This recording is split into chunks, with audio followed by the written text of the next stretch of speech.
Hey everyone, have you heard of the song Crazy People by Casting Crowns? It's pretty amazing. And I remember when I first started reading the Bible, I had this desire deep down to be called a Jesus freak. Because then I felt like I would know that I'm doing the right thing. Whatever that meant. I didn't even know what it meant. But I knew that if I got that label, I'd be on the right track. And I was reading this verse in the Bible. It's in 2 Corinthians chapter 5, verse 13. And it says, Paul's talking to the Corinthians.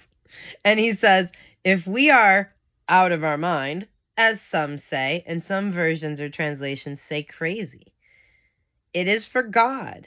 If we are in our right minds, it is for you. And I come from a family with mental health issues. My aunt has schizophrenia. She's been locked in the hospital on and off for a lot of her life. That has caused me to have a lot of fear from the enemy because I've been afraid of losing my mind. I've been afraid of getting locked up like Aunt Sherry. I've been afraid that this would happen, that would happen. They've diagnosed me with all these things already. They already think I'm crazy. They're already watching me. And I get scared that I'm going to lose my mind. And through my journey with Jesus, that's exactly what he wants me to do, because my mind was twisted. My mind was perverted. My mind was a worldly sin and flesh thing. I needed to lose it. I needed to let it go. I needed to be willing to let him take control. I needed to not be afraid. I needed to trust him. And as I've been working through this process and doing it step by step, day by day, there will be some days when I am struggling with fear. The fear of losing my mind, the fear of going crazy, the fear of not being able to distinguish reality from illusion. I feel like I'm lost in Alice in Wonderland. I feel like everything's upside down. It's backwards. It's not right. That everyone is crazy. But everyone can't be crazy, so it must be me, right? But I know it's not. And that's the weird thing, is I didn't used to know. But now I do. I know it's not me. I know I'm not the crazy one. I know I'm not, because I've been through the training. I went through not only psychology training, but I have now went through Bible Jesus training. And I'm not the crazy one. I might be crazy in my own ways, but it's like Paul, where I'm crazy for God. And it's different than being out of your mind. Although it is out of your mind, because our minds are a physical computer that is just wired with electricity to send neural pathways and all of these things all over our body and make all these connections. It isn't our mind in the way of, it's not us. It's not who we truly are. It's just a way a tool we can use to communicate our true everything.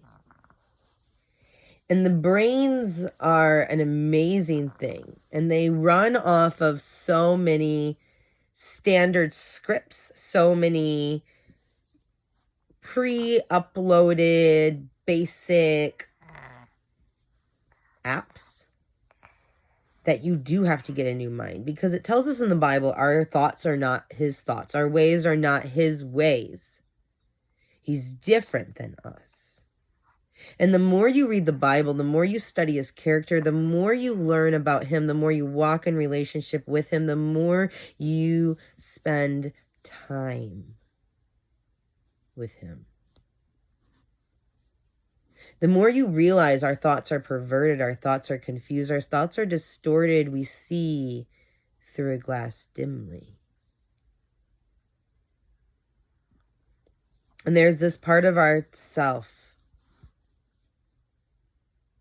that knows the truth, but will we listen? It tells us in the Bible that in these end times, He's sent our spirit to write in our conscience the law of love. But we have free will. We can do as we choose. What will you choose?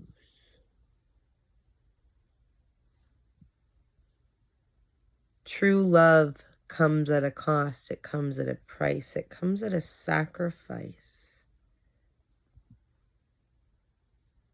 But that's what makes it true. That's what makes it pure. That's what makes it real.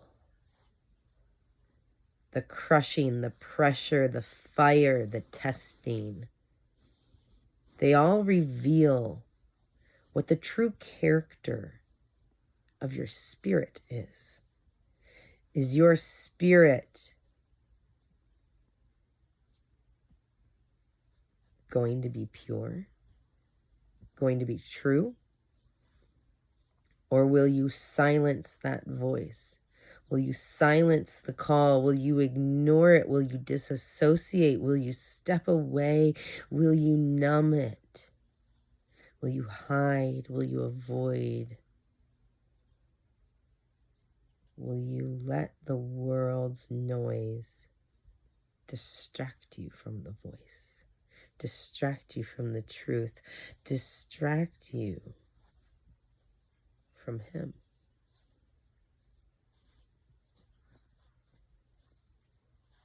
The more I learn, the less I know. The more I understand, and the more peace I have. I get caught up in the everyday life. I get caught up in everything because I'm supposed to. It's why I was created. But when I sit and reflect, when I feel the fear creep in, I value all the more the times I spent in His Word, reading the truth and knowing the truth, because now the truth will set me free. Because the truth is, He died for me once and for all. Death has no sting over me. I've died before. I'm still here. He brought me back. It wasn't the right time. My flesh died, but because I have the Spirit of the living God within me, and because I'm one of His chosen children, He resurrected my flesh and brought me back. What the enemy meant for evil, just like when they killed Jesus, God used it for good and a testimony to bring Him glory. And that's what He's done with me. For some reason, He keeps bringing me back. For some reason, He won't let me cross over. For some reason, He has me here. There's work to do. There's something out there. There's an example. There's a person. There's one more sheep.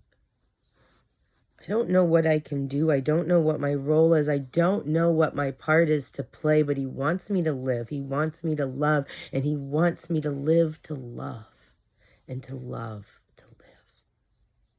And I don't know how. I've never done it before. I've always wanted to get out of here. And the more I know Him, the more I want to escape, but the more I realize I'm here for you. Selfishness draws me to Him. It makes me want to leave this earthly place filled with tents and filled with flesh and filled with malice and pain.